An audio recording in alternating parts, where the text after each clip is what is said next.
আজকে আমরা দেখলাম যে ৭ কলেজের যেটি বলছিলাম যে আপনিও দেখেছেন যে ছিল, এবং সেখানে টিয়ার সেল গতকাল রাতে হাসনাত আবদুল্লাহ গিয়েছিলেন, এবং যদিও রাতের মধ্যে আবার তিনি চুয়াডাঙ্গায়ও গেছেন। যেটি আসলে জানতে চাইছি, চুয়াডাঙ্গায় গিয়ে তিনি বলছিলেন যে ষড়যন্ত্র চলছে এবং গতকাল রাতেও ষড়যন্ত্র হয়েছে। আমরা যতটা দেখেছি যে শিক্ষার্থীরা এসেছিলেন প্রভিসির কাছে, তার অপমান তারা নিতে না পেরে আন্দোলনে জড়িয়েছেন, শিক্ষার্থীদের আন্দোলন ছিল, সেখানেও ষড়যন্ত্রের কথা বলছিলেন হাসনাত আবদুল্লাহ। এটি কি এমন যে ক্ষমতা যারা থাকেন তারা একটু ক্ষমতা এই ষড়যন্ত্রটা বেশি দেখেন, এরকম কিনা? হ্যাঁ, ধন্যবাদ। মানে ষড়যন্ত্র বেশি দেখলে একটা সুবিধা আছে, ব্যর্থতাগুলো ঢাকা খুব সহজে যায়। খেয়াল করি গতকাল যেটা হলো, তবে আমি একটা জিনিস এখনও বিশ্বাস করি যে এই সরকারকে ডিস্টেবিলাইজ করার ষড়যন্ত্র চলছে। কারণ আওয়ামী লীগ তার শক্তি নিয়ে, জনশক্তি আছে, তার টাকা আছে, এবং শুধু সেটা না, আমাদের পার্শ্ববর্তী দেশ ভারত এখনও এই সরকারকে, অবশ্য 25 দিন 26 দিন পর আজকে শুভেচ্ছা জানিয়েছেন আমাদের প্রধান উপদেষ্টাকে জনাব নরেন্দ্র মোদী, তাতেই বোঝা যায় যে আপনি এখনও আসলে আমাদের সাথে সম্পর্কের নর্মালাইজেশনে যাচ্ছেন না। তো ষড়যন্ত্র হতে পারে, কিন্তু যে কথাটা হচ্ছে এটা বারবার বলাটা আসলে প্রবলেম্যাটিক। 6 মাস পরেও আপনি বলছেন, এবং আপনি এমনভাবে প্রবলেমগুলো ডিল করছেন যাতে এই ষড়যন্ত্রগুলো যদি কেউ করতে চায় তার জন্য করা সহজ হয়ে যায়। একটা উদাহরণ দিই। 7 কলেজের স্টুডেন্টরা একজন প্রভিসির আচরণের প্রতিবাদে তারা রাস্তা ব্লক করেছেন। এবার না, ওনারা এর আগেও ব্লক করেছেন, বেশ কয়েকবার করেছেন, এবং যথেষ্ট ভোগান্তি তৈরি হয়েছে। তাদের যে দাবিগুলো, গতকাল যে 5 দফা দাবি নিয়ে কথা বলছিলেন, সেখানে খুবই সাধারণ ধরনের দাবি।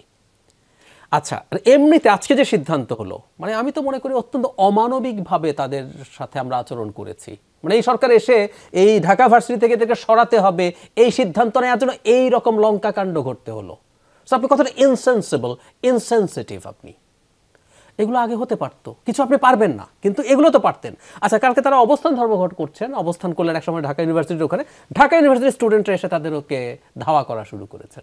আমি ঠিক এই ভাষাটাই ব্যবহার করতে চাই, যেগুলো তোমরা ছাত্রলীগের মধ্যে দেখেছিলাম। যদি কোনো আইন শৃঙ্খলার পরিস্থিতি তৈরি হয়, স্টেটকে কাজ করতে হবে, গভর্নমেন্টকে কাজ করতে হবে। যদি মনে করা হয় যে কোনো ঝুঁকি আছে, তারা ভিসির বাড়ির দিকে যেতে চেয়েছিলেন, তারা প্রভিসির বাড়ির দিকে যেতে চেয়েছিলেন, যদি সেটা হয়ে থাকে, আইন শৃঙ্খলা রক্ষাকারী বাহিনী সেটা ট্যাকেল করবে, করেছেও পরে। ওখানে ঢাকা ভার্সিটির স্টুডেন্টরা কেন? ইভেন আমি জনাব হাসনাত গেছেন, উনি ঝুঁকি নিয়েছেন, কারণ আমরা দেখেছি খুবই উন্মত্ত মানুষদের সামনে দাঁড়াচ্ছেন। কিন্তু আমি এটাকেও প্রশ্ন করতে চাই, হাসনাত আবদুল্লাহর ওখানে যাওয়ার কোনো প্রয়োজন ছিল না। এটা অগাস্ট মাসের প্রথম সপ্তাহ, দ্বিতীয় সপ্তাহ বা তৃতীয় সপ্তাহ নয়, এখন 6 মাস হয়েছে, এবং এভাবে গিয়ে না একটা প্রবলেম তৈরি হয়েছে। বলছি যে ষড়যন্ত্রের কথা, ওনারাও কিন্তু ষড়যন্ত্রকে এস্টাবলিশ করার জন্য ইনডিরেক্টলি পার্ট হন। আমি ওনার সদিচ্ছা নিয়ে প্রশ্ন করছি না, কিন্তু উনি যখন এটা করেন তাতে মনে হয় দেশের সরকার আসলে আর কাজ করতে পারছে না।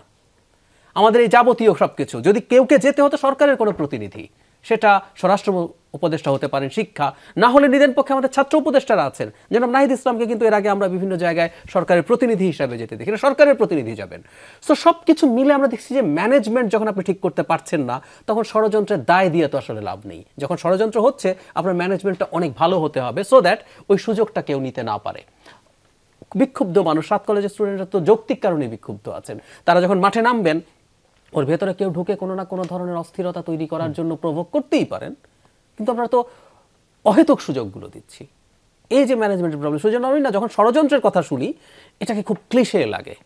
মানে আপনি আপনার ব্যর্থতা ঢাকার জন্য যখন বারবার ষড়যন্ত্রের আলাপ সামনে আনেন, ওটা আপনার ব্যর্থতাকেই প্রমাণ করে। এবং টু বি ফ্র্যাঙ্ক, আমরা শেখ হাসিনার মুখেও এই কথাগুলো খুব শুনতাম। আপনি একটা থ্রেড দেখানোর চেষ্টা করেন যে না, ওরা ষড়যন্ত্র করছে, বিএনপি ষড়যন্ত্র করছে, জঙ্গিরা ষড়যন্ত্র করছে, আমেরিকা ষড়যন্ত্র করছে, এগুলো আমরা প্রচুর শুনতাম। সো এই শব্দটা যত কম উচ্চারণ করা যায় ভালো। সরকার ক্ষমতায় আছে, এবং এত সমর্থন নিয়ে বাংলাদেশের ইতিহাসে কোনো সরকার ক্ষমতায় ছিল না, শুধুমাত্র আওয়ামী লীগের। আমি কিন্তু সাধারণ আওয়ামী লীগের যারা আওয়ামী লীগকে ভোট দেয়, দিত এক সময়, তাদেরকে আমরা দেখেছি তারা আওয়ামী লীগের সাথে নেই। শুধুমাত্র আওয়ামী লীগের বেনিফিট যারা পেয়েছে, এর বাইরে সব মানুষ এই সরকারকে সমর্থন দিচ্ছে। তো আপনি তো আসলে কি করা দরকার, ডু ইট, ষড়যন্ত্র না বলে।